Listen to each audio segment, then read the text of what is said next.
जो हरिद्वार के अंदर एक हफ्ता पहले धर्म संसद के नाम पर तमाम जो है धार्मिक गुरुओं के नाम पर जो तमाम आपराधिक तत्व हैं, सांप्रदायिक हिंसा फैलाने वाले लोग हैं, उनका जमवाड़ा हुआ।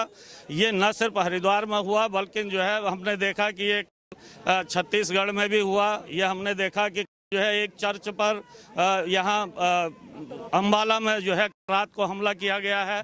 तो ये तमाम घटनाएं हो रही हैं। उत्तराखंड वाले मामले पर तो हमारे संगठन ने खुद जो है CPI-ML की ओर से वहाँ पर लिखित शिकायत उत्तराखंड की पुलिस को दी गई है, वीडियो बना करके दिया गया है। लेकिन अभी तक जो है पुलिस ने ना तो उनके खिलाफ FIR दर्ज की है, ना उनको गिरफ्तार किया है। इसका मतलब है कि ये सत्ता के संरक्षण में खुलेआम हो रहा है। सत्ता का संरक्षण इन अपराधियों को है। और जिस तरीके से वो मुसलमानों को काट देने की, हिंदू राष्ट्र बनाने की बात कर रहे हैं, तो ये जो है ये संविधान के खिलाफ है, ये लोकतंत्र के खिलाफ बातें हैं। और इस तरीके के लोगों की अभी तक गिरफ्तारी ना होना ये साफ दिखाता है कि केंद्रीय सत्ता का और राज्य सरकारों का खुला संरक्षण इन ताकतों को है। इसलिए हमारी मांग है कि तत्काल हमने जो शिकायतें की हैं और तमाम लोगों ने शिकायतें की हैं उस पर FIR दर्ज होनी चाहिए और तत्काल इन लोगों को जो है गिरफ्तार किया जाना चाहिए। और देश के अंदर ये जो सांप्रदायिक विभाजन पैदा करने की कोशिश की जा रही है, सांप्रदायिक हिंसा पर सवार होकर के चुनावों को जीतने का जो षड्यंत्र RSS भाजपा की तरफ से हो रहा है, इस पर रोक लगनी चाहिए।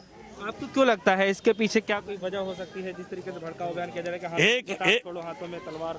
एकमात्र वजह 5 राज्यों का चुनाव है। भारतीय जनता पार्टी के पास, इस सरकार के पास, ना केंद्र सरकार के पास, ना इनकी राज्य सरकारों के पास जनता को बताने के लिए कुछ भी नहीं है कि इन्होंने पिछले दौर में क्या किया है।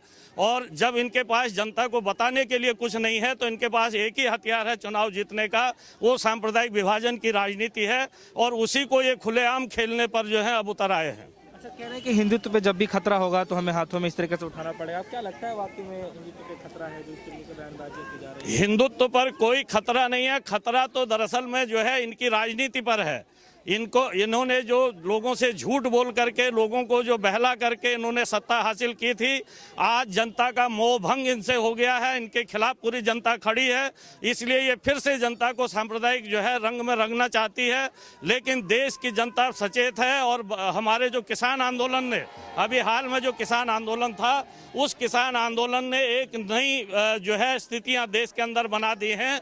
और उन स्थितियों में अब जनता जो है इनके इशारे पर बटने वाली नहीं है, इनकी साजिशों में आने वाली नहीं है।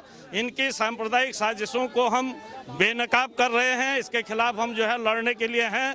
और जब तक इनकी गिरफ्तारी नहीं होती है, ऐसे लोगों के खिलाफ जब तक FIR नहीं होती है, तब तक हमारा ये अभियान जो है पूरे देश भर में जारी रहेगा। कल हमारे देश के जाने माने लगभग 70 वकीलों ने जो है सुप्रीम कोर्ट को एक पत्र दिया है, चीफ जस्टिस को, कि वो जो है इसका स्वतः संज्ञान लें। और हमें उम्मीद है कि सुप्रीम कोर्ट भी इसका स्वतः संज्ञान लेगा और सरकारों को निर्देशित करेगा कि वो इनके खिलाफ FIR करें, इनको जेल में डालें। और किसी भी तरीके से चुनाव के मौके पर ये जो सांप्रदायिक हिंसा फैलाने का इनका षड्यंत्र है, इसको रोका जाए। जब भी इस तरीके की बयानबाजी की जाती है तो क्या आपको नहीं लगता है कि सुप्रीम कोर्ट को जो स्वतः इस तरीके संज्ञान लेकर के जरूर लेना चाहिए? इसीलिए इसी चिंता को जाहिर करते हुए सुप्रीम कोर्ट को माननीय वकीलों ने जो है अधिवक्ताओं ने पत्र भेजा।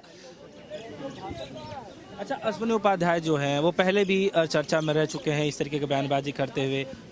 देखिए, ये पूरा अश्विनी उपाध्याय ही नहीं, आप तमाम राज्यों में देखिए, इस तरीके का इनका एक पूरा गिरोह है। और RSS भारतीय जनता पार्टी का ये जो गिरोह है, ये जगह जगह इसी तरीके से सांप्रदायिक विभाजन की राजनीति को पनपाने की कोशिश करता है। लगातार जो है इस तरीके की कोशिशें हर राज्य में ये लोग करते हैं। और जब भी चुनाव नज़दीक आते हैं तो चुनावों के नज़दीक आने से पहले ये खास रणनीति इनकी है। इसलिए इस बार जो है आंदोलन की ताकतें और देश की जनता ने ये देख लिया है कि इनकी साजिशों को जो है कामयाब नहीं होने देना। 10 लाख लोगों पे जो है भारी पड़ जाएंगे हम लोग। 10 लाख लोग कौन है जिन पे भारी पड़ना चाहते हैं? अब ये तो वही बताएंगे, लेकिन उनका इशारा सीधे सीधे मुसलमानों के खिलाफ है। उत्तराखंड के अंदर दरअसल में मुस्लिम आबादी उतनी ज़्यादा नहीं है, कम है। और इसीलिए उत्तराखंड एक ऐसा राज्य है जिस राज्य के अंदर कभी कोई सांप्रदायिक दंगे नहीं हुए हैं। वहाँ एक बहुत बढ़िया सांप्रदायिक सद्भावना का माहौल बना रहता है। लेकिन इधर जब से भारतीय जनता पार्टी वहाँ सत्ता में आई है, उसने जो है एक सांप्रदायिक नफरत लोगों के दिमाग में पैदा करने की कोशिश की है। और इस धर्म संसद के नाम से उन्होंने फिर उस नफरत को भड़काने की कोशिशें की हैं। और हम तो उत्तराखंड की जनता से भी आप लोगों के माध्यम से अपील करना चाहेंगे कि इनकी साजिशों में ना आए और उत्तराखंड के लोगों का जो इतिहास रहा है, आज तक सांप्रदायिक सद्भाव का इतिहास रहा है, उस इतिहास की गरिमा को जो है बनाए रखें।